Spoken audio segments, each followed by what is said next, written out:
Now we are looking towards the importance of directing. First point from that, initiate action. Directing is the function which supports to activate the plans, means plans which are made by the top level management. To activate those plans, directing function supports that plan with the help of employees.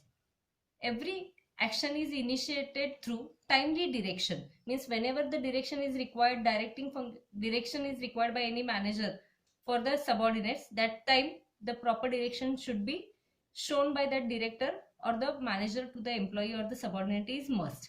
Proper instructions are given to the subordinates while completing their assigned task, means distributed task. The managers direct the subordinates about what to do, how to do, when to do, and also to see that their instructions are properly followed. Means in this function or in this particular point, initiate action means when the action gets started, when the proper direction shown by the manager to the subordinate, that time the action actually get into the work. So for that, manager, it is the responsibility or duty of the manager that tell the correct information to the employees or the subordinates at what time the actually work gets started, when, how to do that function, complete that function, and what exactly is going to be done in that work. That action should be shown by the manager is must. That is that called as a initiate actions. Second point, integrate efforts. Integrate means everyone is working in the organization, so integration should be there. Communication is one of the element of direction, means proper communication process is there, then only the directing function carried out successfully. It helps in integrating the efforts of all the employees and department which result in achievement of organizational goals. Means for achievement of organizational goal, the different efforts are taken by the department also, by the employees also. So those efforts which are taken by the department and the employee, that should be integrated, that should be interrelated with each other. For what? For achievement of organizational goal.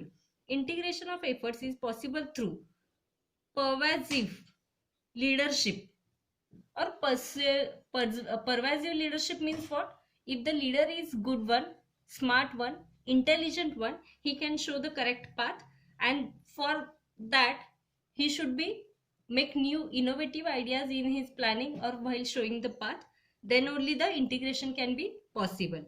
And effective communication means always the boss or the middle level people or top level people, they should communicate it in a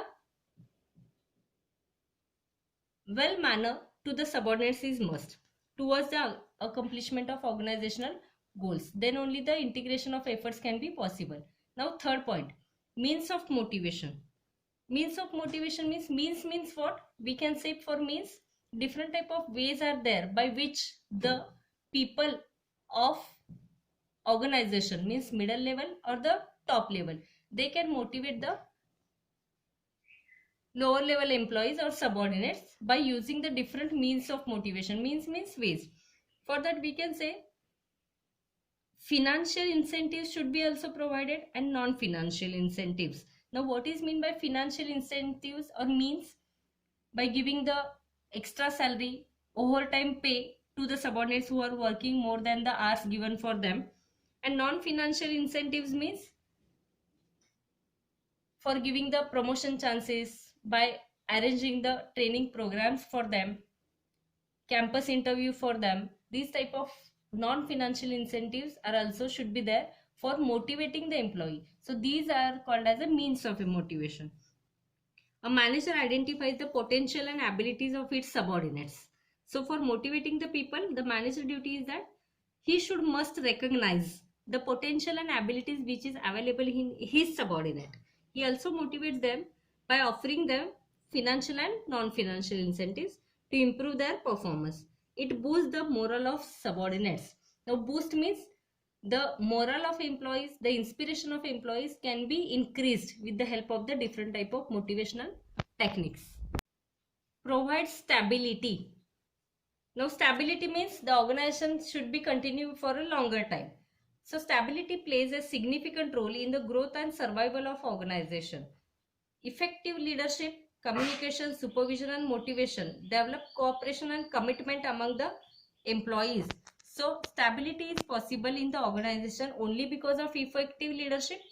For that, manager should be excellent one, communication process should be good one in the organization, supervision is also necessary time to time in the organization, and for motivating the employees, for that also, or from this technique also, the stability can be there in the organization.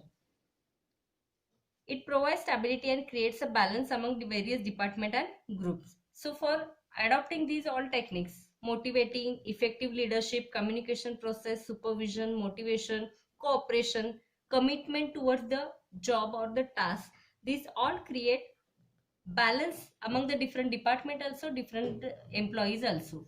Now fifth point, coping up with the changes. Now coping up means to reach up to that changes which is happening day by day in the today's modernization world, coping up with the challenges. So different type of changes are taking place in this modernization world. Factors of business environment are always changing.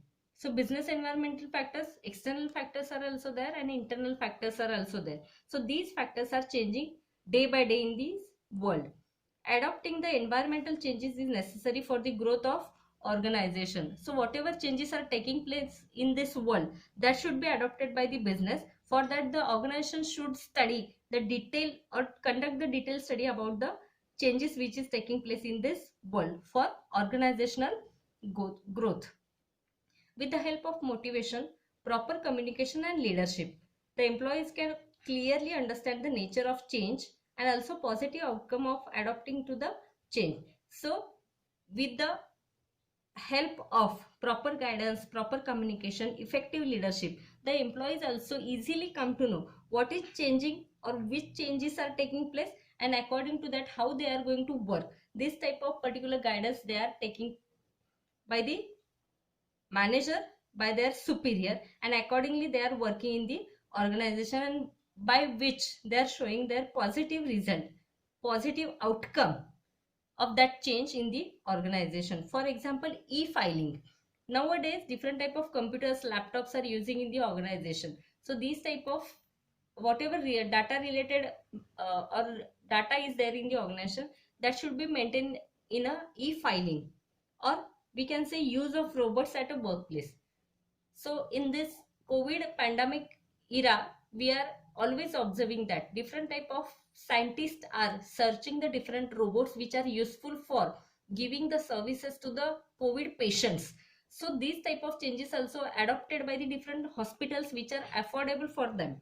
So these changes can be happening in the world. So cope up with that changes, the proper direction is necessary. Here we have completed 5 points of importance of directing. In upcoming video, I will explain you remaining 5 points. If you like this video, please like, share and subscribe. Thank you.